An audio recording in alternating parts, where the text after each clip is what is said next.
Hello दोस्तों, नमस्ते। स्वागत है आपका हमारे यूट्यूब चैनल पर। दोस्तों, हम अध्ययन कर रहे थे कक्षा 12 इतिहास विषय में ब्लूप्रिंट के हिसाब से जो हमारा रिवीजन चल रहा था। इसको हम आज चौथे चैप्टर तक लेके आए हैं और लगातार इसको जारी रखेंगे। स्वागत है आपका इस क्लास में। इस चौथे चैप्टर से, जिसका नाम है विचारक, विश्वास और इमारतें, यानी कि सांस्कृतिक विकास को हम देखने वाले हैं कि उस समय की जो हमने 600 ईसा पूर्व से लेकर 600 ईस्वी तक के इस आरंभिक शासनकाल में, आरंभिक जो हमारा इतिहास है, उस इतिहास में हमने राजनीतिक इतिहास के बारे में चर्चा कर ली।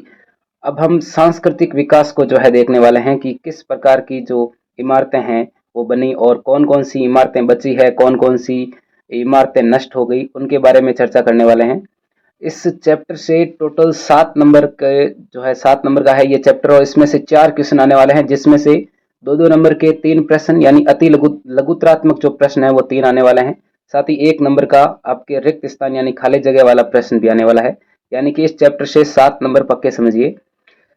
ब्लूप्रिंट के हिसाब से जो 2023 का है, उसके हिसाब से जो है हम इसको कंटिन्यू कर रहे हैं। बहुत ही दमदार तैयारी कर रहे होंगे आप।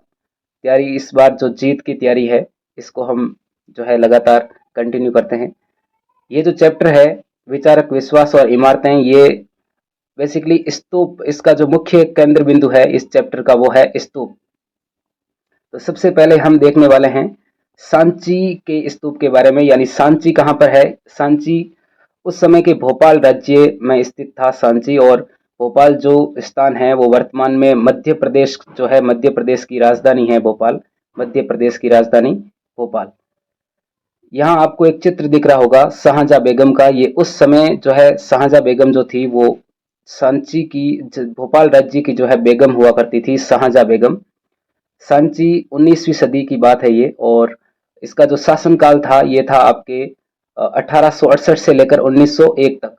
नाम था शाहजहां बेगम। तो सबसे पहले इसी से शुरुआत करते हैं। इसमें से कौन कौन से क्वेश्चन बन रहे हैं उसको भी देख लेते हैं।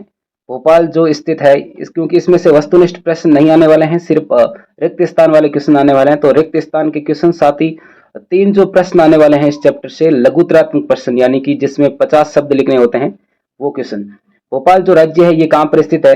भोपाल राज्य मध्य प्रदेश, वर्तमान जिला। मैप में भी ध्यान रखिएगा। भोपाल राज्य के प्राचीन अवशेषों में सबसे अद्भुत जो है वो है सांची कनखेड़ा की इमारतें। यानी कि ये जो स्थित है ये कहाँ पर है? सांची कनखेड़ा मध्य प्रदेश में जो है स्थित है भोपाल।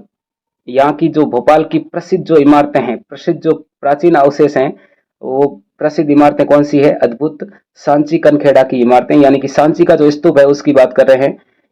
और इसमें जो मोस्ट इंपोर्टेंट जो प्रश्न बनने वाला है वो यहाँ से बनने वाला है कि ये जो अवशेष हैं ये यूरोप के सज्जनों को विशेष रुचिकर क्यों लगते थे? तो यहाँ पर इसमें से एक व्यक्ति का नाम आता है यूरोप के, अलेक्जेंडर कनिंघम का नाम आपने सुना होगा, मेजर अलेक्जेंडर कनिंघम। ये कौन थे?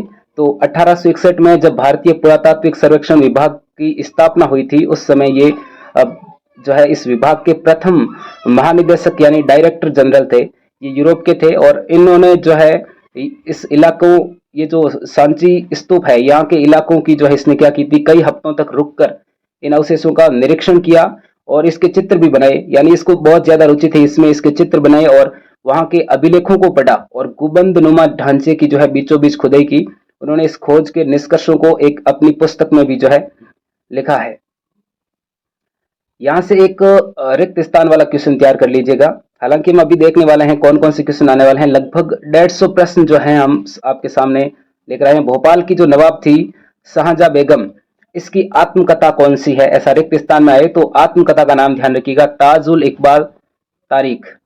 ताजुल इकबाल तारीख भोपाल, भोपाल के इतिहास से है। ताजुल इकबाल नाम ध्यान रखिएगा, ताजुल इकबाल। यहाँ पर ये सांची का जो स्तूप है उसका टीला दिखाया जा रहा है। सांची का स्तूप का ये टीला बहुत ही शानदार जो है, ये एकदम बना हुआ है। सांची का स्तूप बौद्ध धर्म से संबंधित है, यानी बौद्ध धर्म का प्रमुख बौद्ध स्मारक है। सांची कनखेड़ा ये कहाँ पर स्थित है सांची का स्तूप? तो सांची कनखेड़ा भोपाल मध्य प्रदेश में स्थित है। इसकी खोज जो हुई थी ये 1818 ईस्वी में जनरल टेलर ने की थी, और ये अपनी सुंदरता के लिए प्रसिद्ध है सांची का स्तूप। और इसकी जो आकृति है वो है आपके मुकुट के समान। इस सांची के स्तूप का निर्माण करवाया था सम्राट अशोक ने। और उस समय जब इस सांची के स्तूप की खोज हुई थी, उस समय यहाँ की भोपाल की जो नवाब थी वो कौन थी? शाहजहां बेगम। ब्रिटेन और फ्रांस वाले इसे अपने देश ले जाना चाहते थे, लेकिन इस शाहजहां बेगम ने जो है इस सांची के स्तूप का महत्व समझा और इसने जो है इनको ब्रिटेन और फ्रांस में नहीं जाने दिया। और ब्रिटेन और फ्रांस वालों को प्लास्टर की प्रतिकृति यानी उसका प्रतिरूप देकर जो है संतुष्ट किया। इस प्रकार ये जो सांची का स्तूप है ये भोपाल में ही अपनी जगह पर जो है सुरक्षित रहा। उसके बाद में शाहजहां बेगम की उत्तराधिकारी भी आई थी सुल्तान जहां बेगम। इन दोनों ने जो है यहाँ इसके रखरखाव के लिए जो है धन दिया था, सांची के स्तूप के रखरखाव के लिए। और सुल्तान जहां बेगम ने संग्रहालय और गेस्ट हाउस यानी अतिथिशाला जो है वो बनाने के लिए यहाँ पर धन दिया था।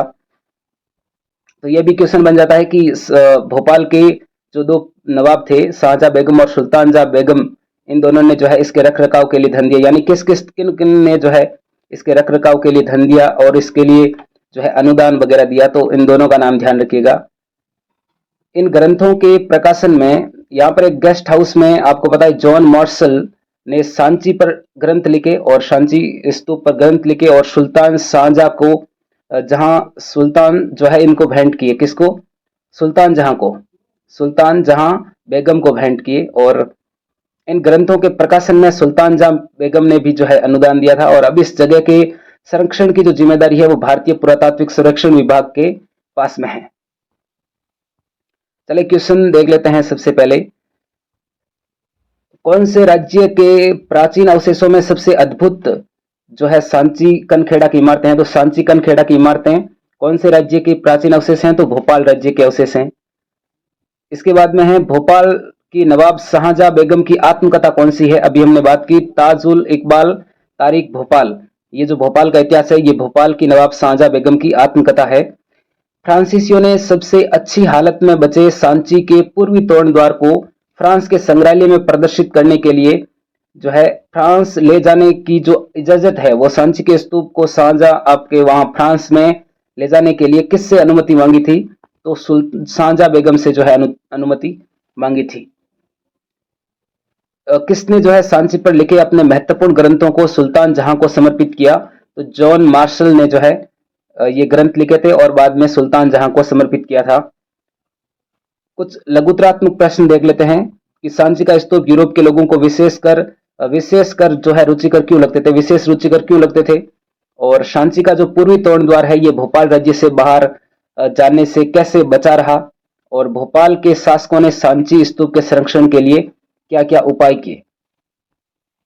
तो क्या क्या उपाय किए ये बहुत ही महत्वपूर्ण प्रश्न है इस शुरुआती चैप्टर के शुरुआती अंशों में से। तो सांची के स्तूप यूरोप के लोगों को विशेष रुचिकर क्यों लगते थे? अभी हमने कनिंघम की बात की। कनिंघम जो अलेक्जेंडर कनिंघम है उनको ये विशेषकर रुचिकर लगे और वो इन्हें जो है इनके अवशेषों का उन्होंने अध्ययन किया, वहां के अभिलेखों को पढ़ा और कुछ चित्र इन्होंने बनाए तो इन्हें विशेष रुचिकर लगे क्योंकि यहाँ की जो कलाकृतियां थी वो बहुत ही ज्यादा प्रसिद्ध थी। सांची का पूर्वी जो तोरण द्वार है ये भोपाल राज्य से बाहर जाने से कैसे बचा रहा? तो इसको भी आपको पता है फ्रांस और अंग्रेज दोनों ही जो है इसको ले जाना चाहते थे, लेकिन फ्रांस की जो उस समय नवाब थी शाहजहां बेगम, उसने सिर्फ जो प्लास्टर की प्रतिकृति है वो देकर इन लोगों को संतुष्ट कर दिया। तो इस कारण मूल जो कृति है वो यहाँ पर सुरक्षित रह गई। भोपाल के शासकों ने सांची स्तूप के संरक्षण के लिए क्या क्या उपाय किए? तो उन्होंने जो है रख रखाव के लिए धन दिया दोनों ने, और बहुत सारा जो काम है इन दोनों ने किया था। अतिथिशाला, गेस्ट हाउस वगैरह सब जो है इन्होंने यहाँ पर बनाए थे। पूर्व वैदिक परंपरा जिनकी जानकारी हमें 1500 से 1000 ईसा पूर्व में संकलित किस ग्रंथ से मिलती है? वैदिक परंपरा आपको पता है दो भागों में विभाजित की जाती है वैदिक परंपरा, एक उत्तर वैदिक परंपरा और एक पूर्व वैदिक परंपरा। पूर्व और उत्तर वैदिक परंपरा, तो पूर्व का जो काल है वो है 1500 ईसा पूर्व से 1000 ईसा पूर्व, जिसकी जानकारी हमें ऋग्वेद से मिलती है। और उत्तर वैदिक परंपरा की जो जानकारी है वो हमें किससे मिलती है? तीन जो अन्य ग्रंथ है सामवेद, अथर्ववेद और यजुर्वेद, इन तीनों ग्रंथों से जो हमें वो उत्तर वैदिक काल की जानकारी मिलती है, जिसका कार्यकाल जो है वो कालक्रम है वो है आपके 1000 ईसा पूर्व से लेकर 600 ईसा पूर्व तक। खाली जगह जैसे जटिल यज्ञ सरदार और राजा किया करते थे, कौन से यज्ञ? तो राजसु यज्ञ और अश्वमेध यज्ञ जो है ये जटिल होते थे और राजा और सरदार इनको किया करते थे। यह मानता था कि किसी व्यक्ति का अस्तित्व उसकी जाति और लिंग से निर्धारित होता है। तो ये सिर्फ कौन मानते थे? ब्राह्मणवाद मानते थे, जिनका विरोध बाद में किसने किया था? बौद्ध धर्म के लोगों ने, और जैन धर्म के जो प्रमुख दार्शनिक हुए हैं उन लोगों ने इनका विरोध किया था। समकालीन बौद्ध ग्रंथों में 64 संप्रदायों या चिंतन परंपराओं का उल्लेख मिलता है। विशेष ये रिक्त स्थान वाले प्रश्न में भी ध्यान रखना, समकालीन जो बौद्ध ग्रंथ है उसमें कितने परंपराओं का उल्लेख मिलता है? तो 64 संप्रदायों या चिंतन परंपराओं का। इसी प्रकार के कुछ प्रश्न हैं, खाली जगह को मैंने हाईलाइट कर रखा है। महावीर और बुद्ध इन दोनों ने क्या किया था? वेदों के प्रभुत्व पर इन दोनों ने प्रश्न उठाए थे। विनय पिटक, जो 3 पिटक है, सुत्त पिटक, विनय पिटक और अभिधम पिटक, उसमें से विनय पिटक में क्या है? विनय में जो है क्या है? नियमों का संग्रह है, यानी कि संघ, बौद्ध संघ या बौद्ध मठों में रहने वाले जो लोग थे, भिक्षु भिक्षुणी थे, उनके नियमों का जो संग्रह है वो कौन से पिटक में है? विनय पिटक में। और सुत्त पिटक में स से सुत्त और श से शिक्षाएं, बुद्ध की जो शिक्षाएं हैं वो कौन से पिटक में है? सुत्त पिटक में। और दर्शन से जुड़े जो विषय हैं वो अभिधम पिटक में रखे गए हैं। 3 पिटक जो हैं, तीनों पिटक त्रिपिटकों पर एक संक्षिप्त टिप्पणी लिखिए। तो 2 नंबर के क्वेश्चन पर ध्यान रखिएगा। तीनों पिटक जो है बौद्ध धर्म की धार्मिक सिद्धांतों की बात करते हैं। और इसमें से जो विनय पिटक है उसमें हमने बात की अभी, जो बौद्ध मठ और संघों में रहने वाले भिक्षु और भिक्षुणी थे वो किस प्रकार आचरण करेंगे उस संबंधी नियम जो है इसमें वर्णित हैं। सुत्त पिटक में महात्मा बुद्ध की शिक्षाएं और अभिधम पिटक में दर्शन से जुड़े जो विषय हैं वो संकलित हैं। ज्यादातर जो पुराने बौद्ध ग्रंथ हैं वो किस भाषा में हैं? तो पाली भाषा में लिखे गए हैं। पाली भाषा बौद्ध धर्म की और प्राकृत भाषा जो है वो जैन धर्म की। जब बौद्ध धर्म श्रीलंका जैसे नए इलाकों में फैला तो वहां पर किस क्षेत्र विशेष के बौद्ध इतिहास को लिखा गया? दीपवंश और महावंश। और जब बौद्ध धर्म जो है पूर्व एशिया में फैला तब फासियन और स्वयं तसंग, जिसको हम बोलते हैं फाइयान और ह्वेनसांग जैसे तीर्थयात्री यहाँ पर भारत आए थे बौद्ध ग्रंथों की खोज में। कहां से? चीन से। ये दोनों जो हैं चीन के तीर्थयात्री थे, फाइयान और स्वयं तसंग यानी ह्वेनसांग। इसकी बात हमने पिछले चैप्टरों में भी की है। फाइयान जो चंद्रगुप्त द्वितीय के शासनकाल में भारत आया था और ह्वेनसांग जो है हर्षवर्धन के शासनकाल में भारत आया था। आजीविक परंपरा के लोग नियतिवादी कहलाते हैं और लोकायत परंपरा के उपदेशक जो है वो भौतिकवादी कहलाते हैं। उपदेशक भौतिकवादी कहलाते हैं। इनके ऊपर बड़ा प्रश्न भी आने वाला है तो उसको हम देखने वाले हैं। जैन परंपरा के अनुसार महावीर से पहले कितने शिक्षक हो चुके हैं? 23 शिक्षक हो चुके हैं। महावीर स्वामी जो है वो 24वें तीर्थंकर थे और इनको क्या कहा जाता है? तीर्थंकर कहा जाता है। तीर्थंकर किसे कहा जाता है? तो वे महापुरुष जो पुरुषों और महिलाओं को जीवन की नदी के जो है पार पहुंचाते हैं, जीवन की नदी के पार पहुंचाते हैं। जैन दर्शन की सबसे महत्वपूर्ण अवधारणा क्या थी? संपूर्ण विश्व क्या है? प्राणवान है। इस प्रकार रिक्त स्थान में ध्यान रखिएगा। जैन दर्शन की जो सबसे महत्वपूर्ण अवधारणा है वह संपूर्ण विश्व प्राणवान है। जीवों के प्रति अहिंसा, खासकर इंसानों, जानवरों, पेड़ पौधों और कीड़े मकोड़ों को नहीं मारना किसका केंद्र है? तो जैन दर्शन का प्रमुख केंद्र बिंदु है आपके जीवों के प्रति अहिंसा। जैन मान्यता के अनुसार जन्म और पुनर्जन्म का जो चक्र है वो कर्म के द्वारा निर्धारित होता है। जैन साधु और साध्वी कितने व्रत रखते हैं? 5 व्रत रखते हैं और इनमें से 5 कौन कौन से हैं? हत्या नहीं करना, चोरी नहीं करना, झूठ नहीं बोलना और ब्रह्मचर्य का पालन करना, धन संग्रह नहीं करना। महल के बाहर की दुनिया, ये है आपके जैन धर्म से संबंधित महावीर स्वामी की ये तस्वीर है जो जैन धर्म के 24वें जो तीर्थंकर हैं उनकी, और इनके बारे में भी ये कहा जाता है कुछ। इसको भी हम इस पर आते हैं। कुछ बड़े क्वेश्चन देख लेते हैं। पहले, ईसा पूर्व प्रथम सहस्त्राब्दी का काल जो है वो विश्व इतिहास में एक महत्वपूर्ण मोड़ क्यों माना जाता है? जो प्रथम सहस्त्राब्दी का काल है, 1000 ईसा पूर्व का काल, वो विश्व इतिहास में क्यों एक महत्वपूर्ण मोड़ माना जाता है? तो ईसा पूर्व प्रथम सहस्त्राब्दी का जो काल है वो विश्व इतिहास में एक महत्वपूर्ण मोड़ माना जाता है, क्योंकि इस काल में क्या हुआ था? ईरान में जरथुस्त्र जैसा चिंतक, चीन में खुंगत्सी, यूनान में सुकरात, प्लेटो, अरस्तु और भारत में महावीर स्वामी और गौतम बुद्ध जैसे जो है कई अन्य चिंतकों का यहाँ पर उद्भव हुआ था। इसी कारण से जो है ये बहुत ही महत्वपूर्ण काल माना जाता है विश्व इतिहास में, क्योंकि इन लोगों ने क्या किया था? इतने सभी चिंतकों ने, तो इन्होंने जीवन के रहस्यों को समझने का प्रयास किया था। साथ ही वे इंसानों और विश्व व्यवस्था के बीच रिश्ते को समझने की कोशिश कर रहे थे। यह वह समय था, व्यवस्था को जो है समझने की कोशिश कर रहे थे यहां तक। तो ये मोस्ट इंपॉर्टेंट प्रश्न है, इसको विशेष रूप से ध्यान रखिएगा। इसी प्रकार से कुछ क्वेश्चन है, उसको देखिए कि प्राचीन युग में प्रचलित यज्ञों की जो परंपरा है उस पर उसका वर्णन कीजिए।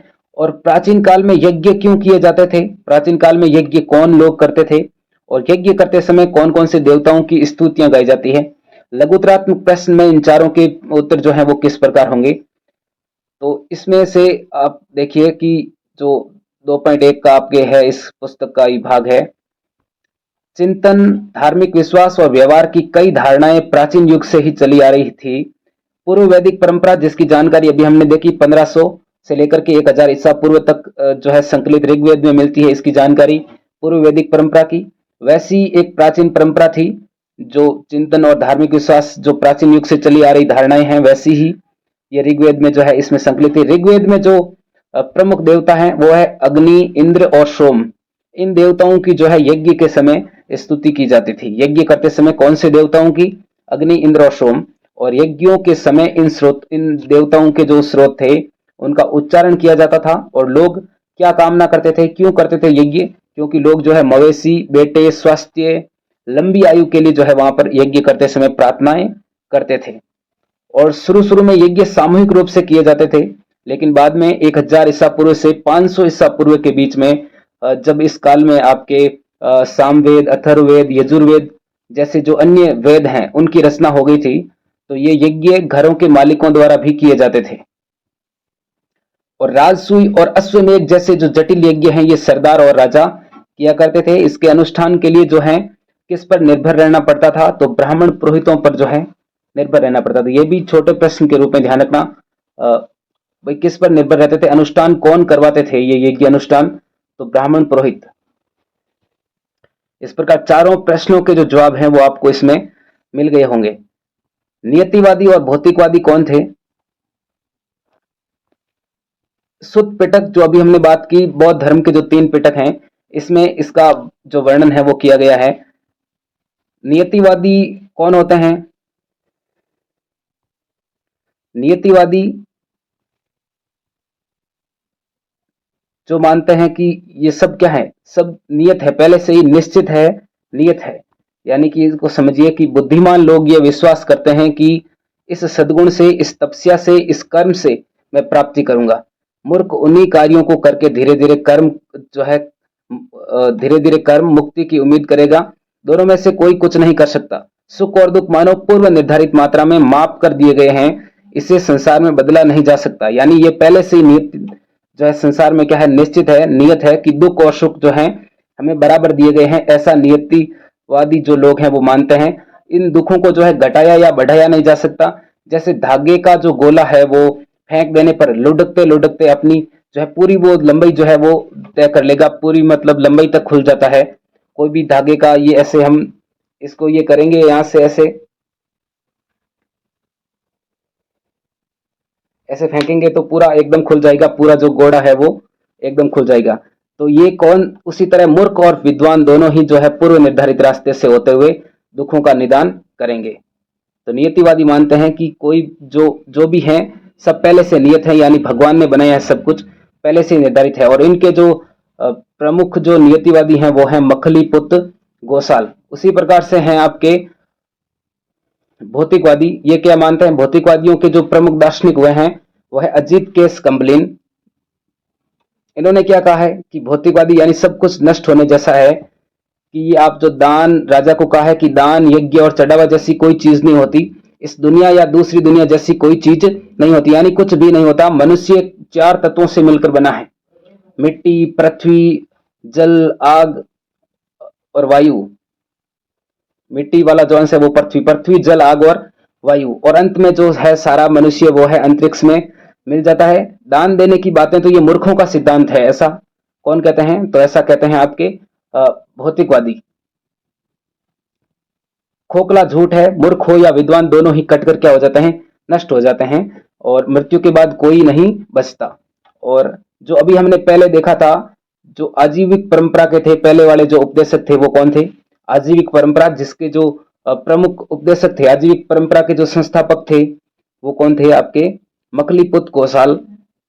उन्हें अक्सर नियतिवादी जो है कहा जाता है। नियतिवादी जो लोग हैं वो आजीविक परंपरा के थे, और ये ऐसे लोग जो विश्वास करते थे कि सब कुछ क्या है? पूर्व निर्धारित है। यहां से क्लियर कर लीजिएगा, सब कुछ है वो पूर्व निर्धारित है, यानी नियत है, निश्चित है। और जो द्वितीय अभी हमने बात की थी, ये लोकायत परंपरा के थे, जिन्हें हम कहते हैं भौतिकवादी। इन दार्शनिक परंपराओं को ग्रंथ जो है, परंपराओं के जो ग्रंथ हैं वो नष्ट हो गए, इसलिए हमें अन्य परंपराओं के बारे में उनकी जो जानकारी है वो मिलती है। अन्य ग्रंथों से इनके बारे में जानकारी मिलती है। तो नियतिवादियों पर अलग से क्वेश्चन और भौतिकवादियों पर अलग से 2-2 नंबर के क्वेश्चन तैयार कर लीजिएगा। जैन दर्शन और या जैन धर्म की जो प्रमुख शिक्षाएं हैं उसमें से 2-4 शिक्षाओं का भी नाम ध्यान रखिएगा। कौन कौन सी शिक्षाएं हैं प्रमुख रूप से हम पूरी देख लेते हैं। 3-4 शिक्षाएं। सबसे महत्वपूर्ण शिक्षा क्या है जैन दर्शन की? तो संपूर्ण विश्व क्या है? प्राणवान है, अर्थात पत्थर, चट्टान, जल, ये सारी चीजों में क्या है? जीवन है, सब में जीवन है, कोई भी निर्जीव नहीं है। यहाँ पर जैन दर्शन का जो केंद्र बिंदु है वो है जीवों के प्रति अहिंसा, यानी हिंसा नहीं करनी चाहिए। और जन्म और पुनर्जन्म का जो चक्र है वो कर्म द्वारा निर्धारित होता है, यानी जैसा कर्म करोगे वैसा ही फल मिलेगा, इस जन्म में भी और अगले जन्म में भी। मुक्ति के लिए मनुष्य को संसार का त्याग करके विहारों में जो है निवास करना चाहिए। इस प्रकार जैन दर्शन की प्रमुख शिक्षाएं हैं, तो ये भी ध्यान रखिएगा। संत चरित्र किसी संत या धार्मिक नेता की जीवनी है। संत चरित्र क्या है? छोटा प्रश्न के रूप में भी ध्यान रखना, और रिक्त स्थान में ये ध्यान रखना, संत चरित्र खाली जगह में दे दे, किसी संत या धार्मिक नेता की जीवनी है तो वो कौन सी है? संत चरित्र। और इस पर बड़ा क्वेश्चन 2 नंबर का, तो संत चरित्र जो है संत की उपलब्धियों का गुणगान करते हैं, यानी उसमें संत की उपलब्धियां होती है, उसकी प्रशंसा वगैरह, जो तथ्यात्मक रूप से पूरी तरह से सही नहीं होते। इसलिए महत्वपूर्ण है कि ये हमें उस परंपरा के अनुयायियों के विश्वासों के जो है बारे में बताते हैं कि इनके अनुयायी जो हैं वो किस प्रकार के थे। ये एक तस्वीर दिख रही होगी आपको, अमरावती में लगभग 200 ईस्वी की एक मूर्ति, जिसमें बुद्ध को महल से जाते हुए दिखाया गया है। बुद्ध जो है रथ पर सवार होकर जा रहे हैं महल से दूर, यानी जब वो भ्रमण करते जाते हैं, करने घर से बाहर जाते हैं, तो वो जो संकेत देखते हैं, तो उस समय की ये तस्वीर है। बुद्ध के बचपन का नाम क्या था? सिद्धार्थ था। किस कबीले से थे ये? शाक्य कबीले से थे, शाक्य गण से थे, और शाक्य कबीले के सरदार के बेटे थे। कौन थे इनके पिता? शुद्धोधन। बुद्ध के बचपन का नाम था सिद्धार्थ और इनके पिता का नाम था शुद्धोधन। सिद्धार्थ को जीवन की कटु यथार्थों से दूर कहां पर रखा गया? महल की 4 दीवारी में जो है सब सुखों के अंदर रखा गया, यानी बहुत ही सुखी जीवन जी रहे थे ये महल के अंदर, लेकिन ये इन्हें सुख नहीं लगता था। संत चरित्र किसी संत धार्मिक जो है नेता की जीवनी है। संत चरित्र किसी संत, जो कोई संत है, कोई धार्मिक नेता है, संत या धार्मिक नेता की जो है जीवनी है। सिद्धार्थ ने गृह त्याग किए, सन्यासी को देखा जिसे बुढ़ापे, बीमारी और मृत्यु से कोई परेशानी नहीं थी, और उसने शांति प्राप्त कर ली थी। यानी पहले के जो 3 इसने व्यक्ति देखे थे, एक बूढ़े व्यक्ति को देखा, एक मृत व्यक्ति को देखा और एक रोगी व्यक्ति को देखा, तब उसे बहुत ही अंदर वेदना हुई। लेकिन जब सन्यासी को देखा तो ये एकदम खुश हो गया। बाद में इसने निश्चय क्या किया था कि मैं भी सन्यास ग्रहण करूंगा, यानी कि सिद्धार्थ ने निश्चय किया कि वे भी सन्यास का रास्ता अपनाएंगे, और इस प्रकार इन्होंने महल त्याग किया और सत्य की खोज में निकल गए। और ज्ञान प्राप्ति के बाद में वो सिद्धार्थ जो है वो बुद्ध या ज्ञानी व्यक्ति के नाम से जाने गए। बुद्ध की जो शिक्षाएं हैं वो अभी हमने देखा सुत्त पिटक में दी गई कहानियों के आधार पर निर्मित की गई है। और जब एक मरे हुए बच्चे की शोक मग्न माँ बुद्ध के पास आई, तो उन्होंने बच्चे को जीवित करने के बजाय क्या किया था? उस महिला को बताया कि मृत्यु है, ये असंभवी है, सार्वभौमिक सत्य है, सार्वभौम है, ये सबकी होती है। तो उसको फिर जीवित नहीं किया, उसको समझाया कि ये तो होना ही है, होने को कोई नहीं टाल सकता, दुख जो है सबके पास है। दुख का बौद्ध दर्शन के अनुसार विश्व अनित्य है और लगातार बदल रहा है। ये जो लाइन है ये किस धर्म से संबंधित है? तो बौद्ध धर्म से। इस क्षणभंगुर दुनिया में दुख जो है वो मनुष्य के जीवन का अंतर्निहित तत्व है। यानी ये जो दुनिया है ये क्या है, बहुत छोटी है। क्षण भर में नष्ट होने वाली दुनिया में जो मनुष्य के जीवन का अंतर्निहित तत्व है वो क्या है, दुख। घोर तपस्या और विषय शक्ति के बीच मध्यम मार्ग अपनाकर मनुष्य जो है दुखों से मुक्ति पा सकता है। बुद्ध मानते थे कि समाज का निर्माण किसने किया है, इंसानों ने किया है, न कि ईश्वर ने। बुद्ध ने राजाओं और ग्रहपतियों को क्या सलाह दी, दयावान और आचारवान होने की सलाह दी। बुद्ध ने जन्म मृत्यु के चक्र से मुक्ति, आत्मज्ञान और निर्वाण के लिए व्यक्ति केंद्रित हस्तक्षेप और सम्यक कर्म की कल्पना की। बौद्ध परंपरा के अनुसार अपने शिष्यों के लिए उनका अंतिम निर्देश क्या था कि तुम सब अपने लिए खुद ही ज्योति बनो, क्योंकि तुम्हें खुद ही अपनी मुक्ति का रास्ता ढूंढना है।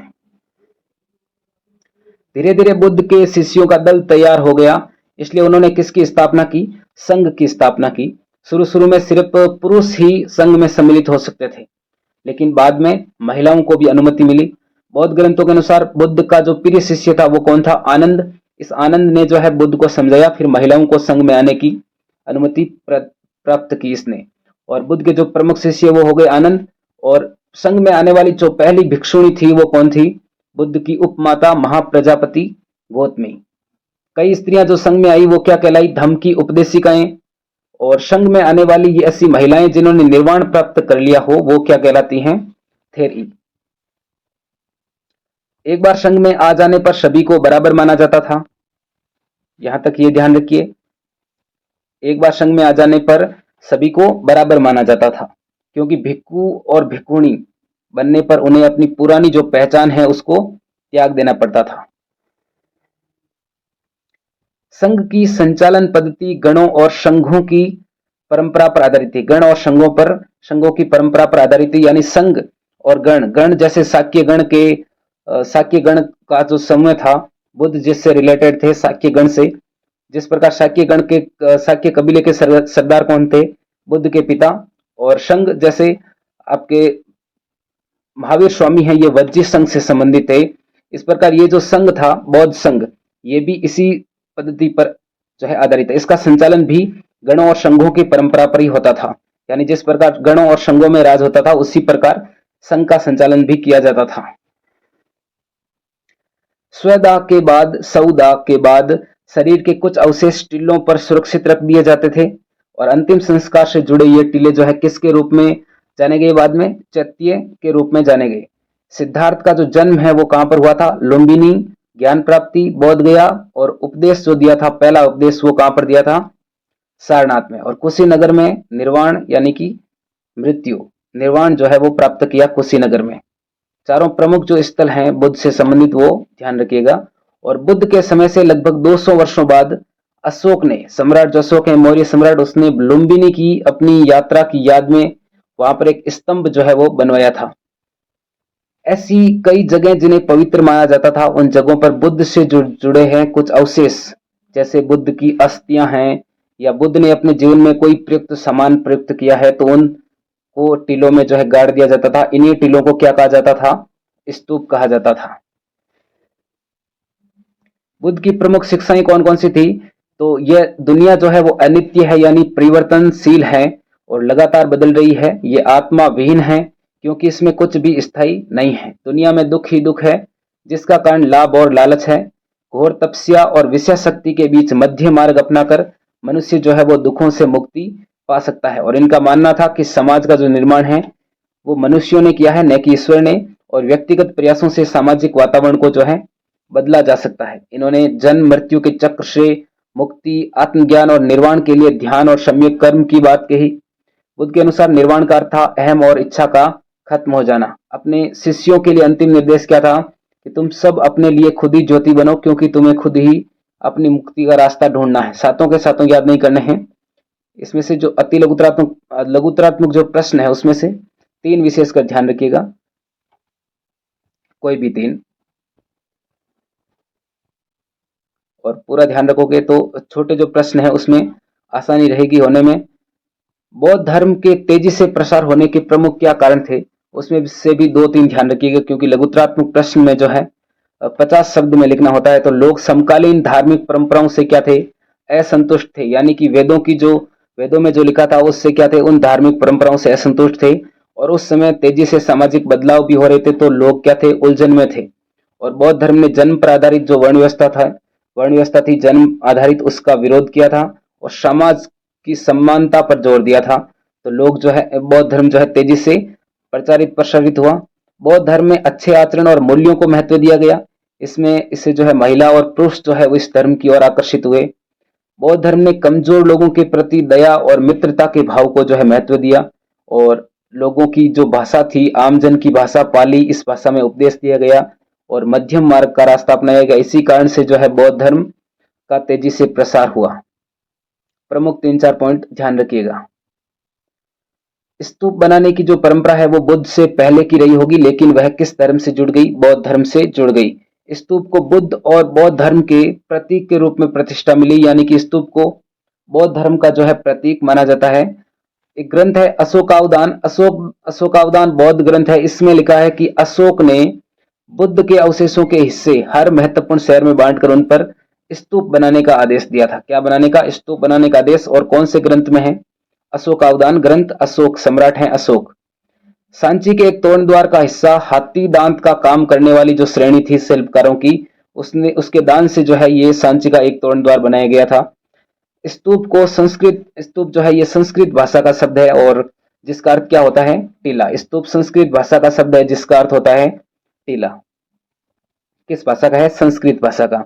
स्तूप का जो जन्म है वो एक कोलार्द लिए हुए मिट्टी के टीले से हुआ है, जिसे बाद में अंड कहा गया था।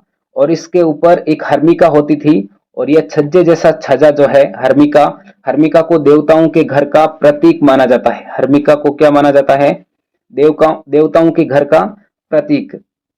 हर्मिका से एक मस्तूल निकलता है जिसको बोलते हैं यष्टि, और इसके ऊपर एक छतरी जो है लगी रहती थी। टीले के चारों ओर एक वेदिका होती थी जो पवित्र स्थल को सामान्य दुनिया से अलग करती थी। अमरावती का जो स्तूप है ये बौद्धों का सबसे विशाल और शानदार स्तूप था। अमरावती का स्तूप। पुरातत्ववेदा एच कोल उन मुट्ठी भर लोगों में से एक थे जो अलग सोचते थे। उन्होंने लिखा है कि इस देश की प्राचीन कलाकृतियों की लूट होने देना मुझे आत्मघाती और असमर्थनीय नीति लगती है। यानी जब पूरे जितने भी पुरातात्विक अवशेष थे उनको लोग अपने अपने फायदे के लिए ले जा रहे थे, कोई यूरोप, कोई फ्रांस। यानी अमरावती की खोज जो है इससे पहले हो गई थी, 1796 में हो गई थी अमरावती की खोज। सांची की खोज हो गई थी आपके 1818 में। तो अमरावती की खोज जब 1796 में हुई थी, तो लोगों को पहले पता नहीं था कि ये पुरातात्विक अवशेष हैं। इसमें अमरावती जो स्तूप है वहां पर जो अच्छी अच्छी मूर्तियां थी वो सब जो है इसको ले जाने लगे। तो एच कोल ने कहा ये है जो है मुझे आत्मघाती और असमर्थनीय जो है नीति लगती है। देश की जो प्राचीन कलाकृतियां हैं इनकी लूट नहीं होनी चाहिए, प्राचीन कलाकृतियों को संरक्षित रखना चाहिए। ऐसा कौन मानते थे, एच कोल। सांची क्यों बच गया जबकि अमरावती नष्ट हो गया, इसका क्या कारण है कि सांची नष्ट बच गया और अमरावती नष्ट हो गया। तो वही है कि सांची की जो खोज है वो बाद में हुई और अमरावती की खोज पहले हुई। तो लोग पहले इतने जागरूक नहीं थे, इस कारण जो है ये आपके नष्ट हो गई थी। बौद्ध चरित्र लेखन के अनुसार एक वृक्ष के नीचे ध्यान करते हुए बुद्ध को ज्ञान की जो है प्राप्ति हुई थी। बौद्ध चरित्र किसका ग्रंथ है, तो बौद्ध चरित्र जो है आपके अश्वघोष का ग्रंथ है। बौद्ध चरित्र किसने लिखा था, अश्वघोष ने। नाम ध्यान रखिएगा। बौद्ध चरित्र ग्रंथ के लेखक कौन थे, अश्वघोष। कई मूर्तिकारों ने जो है बुद्ध को मानव रूप में न दिखाकर उनकी जो उपस्थिति है वो प्रतीकों के माध्यम से दर्शाने का प्रयास किया। बुद्ध के ध्यान की दशा तथा स्तूप, ये जो दो हैं ये किसके प्रतीक हैं, एक बुद्ध ध्यान की दशा में बैठे हैं और स्तूप जो है ये दोनों ही महापरिनिर्वाण यानी कि जो मोक्ष होता है उसके प्रतीक बन गए थे, बुद्ध के ध्यान की दशा और स्तूप। चक्र जो है ये बुद्ध द्वारा सारनाथ में दिए पहले उपदेश का प्रतीक था। यानी सारनाथ में इन्होंने जो पहला उपदेश दिया था इसका क्या प्रतीक है, चक्र, जिसको हम बोलते हैं धर्म चक्र प्रवर्तन।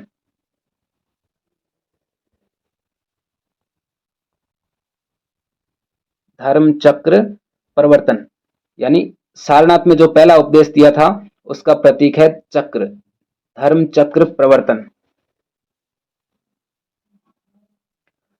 सांची स्तूप के तोरण द्वार के किनारे एक पेड़ पकड़कर झूलती हुई किसकी मूर्ति है? तो वह है साल भंजिका की मूर्ति। साल भंजिका के बारे में क्या मान्यता है?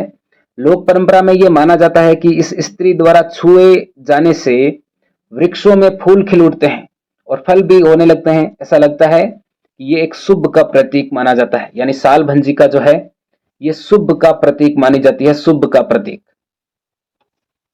गजलक्ष्मी सौभाग्य लाने वाली देवी थी जिन्हें प्राय हाथियों से जोड़ा जाता था। माता लक्ष्मी। जेम्स फर्ग्यूसन एक इतिहासकार हुए हैं, उन्होंने सांची को वृक्ष और श्रप पूजा का केंद्र माना था, सांप और वृक्ष। बौद्ध धर्म दो परंपराओं में विभाजित हो गया था। जो नई परंपरा थी वो क्या कहलाई? महायान, और जो पुरानी परंपरा थी वो कहलाई हीनयान। विष्णु का वराह अवतार जिसमें उन्हें पृथ्वी को बचाते हुए दिखाया गया है, छोटे प्रश्न के रूप में ध्यान रखना। विष्णु का कौन सा अवतार है? खाली जगह वाला। उन्हें पृथ्वी देवी को बचाते हुए, यानी जो पृथ्वी है उसको बचाते हुए दिखाया गया है, तो वराह अवतार को।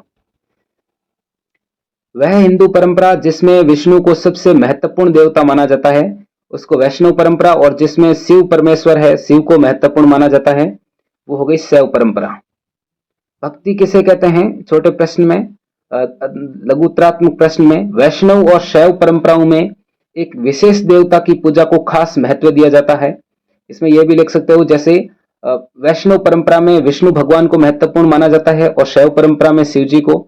इस प्रकार की आराधना जो होती है, इस आराधना की आराधना में जो है उपासना और ईश्वर के बीच का जो रिश्ता है वो प्रेम और समर्पण का रिश्ता माना जाता है, जिसे हम क्या बोलते हैं? भक्ति। वैष्णव परंपरा में जो है कितने अवतारों की कल्पना की गई है? तो इसके अंदर 10 अवतारों की कल्पना की गई है। यह माना जाता है कि ये जो 10 अवतार होते हैं ये क्यों होते हैं, क्यों माने जाते हैं? क्योंकि पापियों के बढ़ते प्रभाव के चलते जब दुनिया में अव्यवस्था और नाश की स्थिति आ जाती है, तब विश्व की रक्षा के लिए जो है भगवान अलग अलग रूप धारण करके अवतार लेते हैं। इसी प्रकार के एक भगवान की कल्पना की गई है या बात की गई है कि मथुरा जो इलाका है वर्तमान उत्तर प्रदेश के, महत्वपूर्ण देवता कौन थे? तो वासुदेव कृष्ण भगवान जो है वो मथुरा इलाके के महत्वपूर्ण देवता माने जाते हैं। शुरू के मंदिर जो थे वो एक चौकोर कमरे के रूप में थे, जिसको क्या बोला जाता है? गर्भगृह। और इस गर्भगृह के ऊपर एक ऊंचा ढांचा बनाया जाने लगा जिसे बाद में कहा गया शिखर। सबसे प्राचीन कृत्रिम गुफाएं ईसा पूर्व 3री सदी में अशोक के आदेश से आजीविक संप्रदाय के संतों के लिए बनाई गई थी। आजीविक संप्रदाय जिसकी अभी हमने बात की थी, मखलीपुत घोषाल जो है ये इसके प्रमुख हैं आजीविक संप्रदाय के। तो अशोक के आदेश से जो है आजीविक संप्रदाय के संत थे, इनके लिए इन्होंने गुफाएं निर्मित की थी।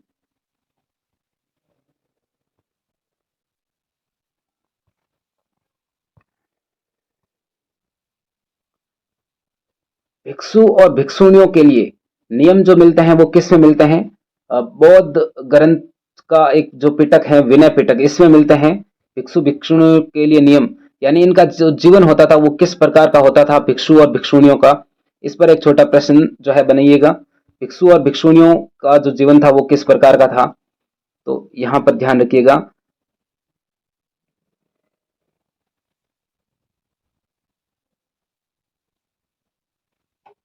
यानी ये लोग जो है साधारण जीवन जीते थे, अत्यावश्यक जो चीजें हैं वो नहीं रखते थे पास में, इनका जो जीवन था वो एकदम सरल था, आम मनुष्य की तरह।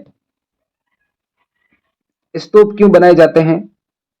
ऐसी कई अन्य जगह थी जिन्हें पवित्र माना जाता था। इन जगहों पर बुद्ध से जो जुड़े कुछ अवशेष हैं, जैसे उनकी अस्थियां या उनके द्वारा प्रयुक्त जो सामान है वो गाड़ दिए जाते थे जमीन के अंदर, टीलों में गाड़ दिए जाते थे। इन्हीं को क्या कहा जाता है? स्तूप। स्तूप पर हमने क्वेश्चन देख लिया था। स्तूप कैसे बनाए जाते थे, इसकी संरचना किस प्रकार की होती थी, इस पर एक छोटा प्रश्न ध्यान रखिएगा। जैसे स्तूप, ये अभी हमने इसका देखा ही था। स्तूप की जो योजना है, ये स्तूप जिसको क्या कहा गया था? और इसके ऊपर जो ये छज्जेनुमा आकृति बनी हुई है, इसको क्या बोला गया? इसके ऊपर हर्मिका। हर्मिका को किसका प्रतीक माना गया? देवताओं के घर का प्रतीक माना गया।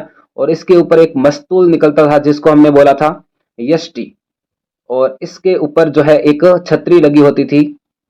मस्तूल के ऊपर छतरी लगी होती थी। स्तूप की संरचना भी 2 नंबर के क्वेश्चन में बना भी सकते हो। यहाँ पर एक बड़ी रेलिंग जो है वो लगी हुई है, या आगे यहाँ पर एक तोरण द्वार जो है बना हुआ है, इधर ये स्तंभ जो है लगे हुए हैं।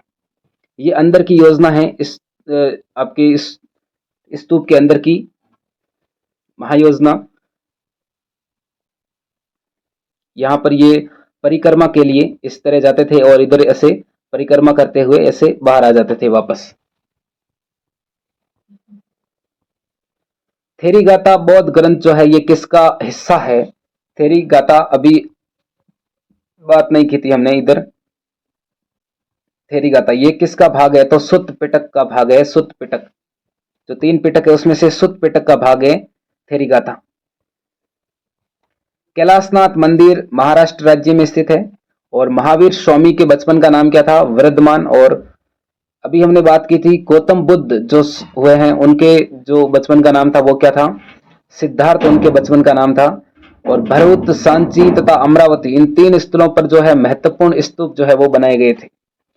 इसी प्रकार का एक प्रश्न है, जिस प्रकार कैलाशनाथ मंदिर महाराष्ट्र में स्थित है उसी प्रकार अजंता की जो गुफाएं हैं वो भी कहां पर स्थित है? महाराष्ट्र में। और अशोक ने, अभी हमने बात की थी आजीविक संप्रदाय के जो संत थे, आजीविक संप्रदाय की जो स्थापना है वो किसने की थी? तो मखलीपुत घोषाल जो व्यक्ति हैं उसने जो है इसकी स्थापना की थी, मखलीपुत घोषाल ने। और आजीविक संप्रदाय के संतों के लिए जो गुफाएं बनाई थी, वहां उनके निवास के लिए कृत्रिम जो गुफाएं हैं वो किसने बनाई थी? सम्राट अशोक ने, जो मौर्य साम्राज्य के जो है संस्थापक थे। संस्थापक जो चंद्रगुप्त मौर्य थे उनके पोते थे। थेरी का जो अर्थ है क्या होता है? थेरी ऐसी महिलाएं जिन्होंने निर्वाण यानी कि मोक्ष प्राप्त कर लिया हो, ऐसी महिलाओं को कहा जाता है थेरी। और बौद्ध संघ में जो सम्मिलित होने वाली पहली महिला थी वो कौन थी? गौतम बुद्ध की जो उपमाता थी, यानी वी माता, जिसने गौतम बुद्ध का जो है लालन पालन किया था, उसका नाम क्या था? महाप्रजापति गौतमी। और बौद्ध संघ में जो महिलाओं को सम्मिलित किया गया था, ये किसके कहने पर किया गया था? तो महात्मा बुद्ध के जो प्रिय शिष्य थे आनंद के कहने पर। जैन धर्म के जो महापुरुष होते हैं उसको क्या बोला जाता है? तीर्थंकर। तीर्थंकर बोला जाता है। जो जितने भी महिलाएं और पुरुष हैं उनको क्या करते हैं? महिलाओं और पुरुष को जीवन की नदी के जो है पार लगाते हैं। और जैन धर्म के जो 23वें तीर्थंकर हुए हैं वो कौन थे? पार्श्वनाथ। और जैन धर्म के 24वें जो तीर्थंकर हुए हैं वो कौन है? महावीर स्वामी। शिक्षक कौन होते हैं? शिक्षक जो होते हैं ये दार्शनिक, अपने दार्शनिक विचारों की जो चर्चा है वो कहां पर करते थे? तो कुटागार शालाओं में करते थे, यानी नुकीली छत जो होती है, ऐसी जो झोपड़ियां होती है वहां पर ये, या उपवनों में क्या करते थे? अपने दार्शनिक विचारों की जो है चर्चा करते थे। अभी हमने बात की मखलीपुत घोषाल जो हैं ये नियतिवादी बौद्ध भिक्षु थे, यानी आजीविक संप्रदाय कह सकते हैं। और भौतिकवादी जो है इसके जो प्रमुख बौद्ध दार्शनिक थे वो कौन थे? अजीत केस कम्बलीन। अमरावती के स्तूप की जो खोज है वो 1796 में हुई थी। और इसी से संबंधित सांची के स्तूप की बात करें तो 1818 में खोज हुई थी उसकी। और विष्णु के 10 अवतारों की कल्पना की गई है, यानी भगवान विष्णु के कितने अवतारों की बात की गई है? तो 10 अवतारों की बात की गई है। उसमें से एक अवतार वराह अवतार की अभी हमने बात की थी। वराह अवतार जो था उनकी जो मूर्ति मिली है वो उसमें क्या दिखाया गया है? पृथ्वी देवी को बचाते हुए दिखाया गया है वहां पर। और जो ये आजीविक संप्रदाय के लिए जो गुफाएं अभी बनाई हैं ये कहां पर बनाई हैं? तो बराबर की जो गुफाएं हैं वहां पर बनी हैं। और बराबर कहां पर है? आपके बिहार में है, जिसका निर्माण सम्राट अशोक ने जो है वो करवाया था। कैलाशनाथ मंदिर एलोरा महाराष्ट्र राज्य में स्थित है। और कैलाशनाथ मंदिर के नाथ के मंदिर का जो निर्माण है वो कब हुआ था? 8वीं शताब्दी में हुआ था। यूनानी शैली से प्रभावित जो मूर्तियां हैं वो कौन कौन सी हैं?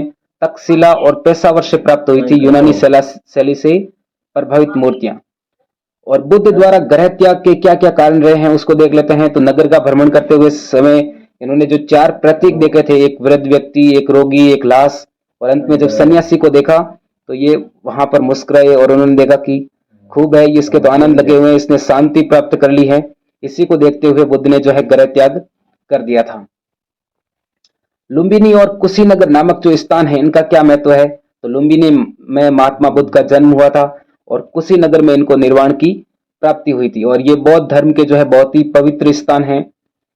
जैन धर्म या दर्शन के अनुसार कर्म फल से जो मुक्ति है उसके लिए क्या करना चाहिए? तपस्या और त्याग द्वारा जो है हम कर्म फल पा सकते हैं। हीनयान और महायान बौद्ध संप्रदायों में अंतर बताइए। महायानी बुद्ध को जो है देवता मानकर उनकी पूजा करते थे, परंतु हीनयानी बुद्ध को अवतार नहीं मानते थे। बुद्ध के जीवन से जुड़े 4 जो प्रमुख स्थान हैं वो कौन कौन से हैं? तो लुम्बिनी जहां पर बुद्ध का जन्म हुआ था, बोध गया जहां उन्हें ज्ञान की प्राप्ति हुई, सारनाथ जहां उन्हें प्रथम उपदेश दिया उन्होंने, और कुशीनगर में उनको जो है निर्वाण की प्राप्ति हुई थी। जैन और बौद्ध दर्शन में प्रमुख क्या क्या समानताएं हैं उस पर एक बड़ा प्रश्न तैयार कर लीजिएगा। और गौतम बुद्ध पर संक्षिप्त टिप्पणी, महावीर स्वामी, बौद्ध संघ स्तूप, इन पर भी जो है लघुतरात्मक प्रश्न तैयार कर लीजिएगा। क्या क्या भिन्नताएं रही है बौद्ध और जैन दर्शन में, दोनों में धर्म में क्या क्या भिन्नताएं हैं उसको भी देख लीजिएगा। और हीनयान और महायान में क्या क्या अंतर है प्रमुख उसको भी देख लीजिएगा 2 नंबर के प्रश्न के रूप में। कुछ कलाकृतियां अभी हमने बात की थी वराह अवतार की, तो ये वो है पृथ्वी देवी को जो है बचाते हुए दिखाया गया है इसमें वराह अवतार को। ये जो मूर्ति है ये ऐहोल कर्नाटक से प्राप्त हुई थी। इस प्रकार इस चैप्टर से ज्यादा गुंजाइश स्थिति नहीं है, ठीक जो है प्रश्न है वो बन जाएंगे, बहुत ही आसान बनेंगे प्रश्न, तो विशेष रूप से तैयार कर लीजिएगा। आज के लिए इतना ही, धन्यवाद, जय हिंद।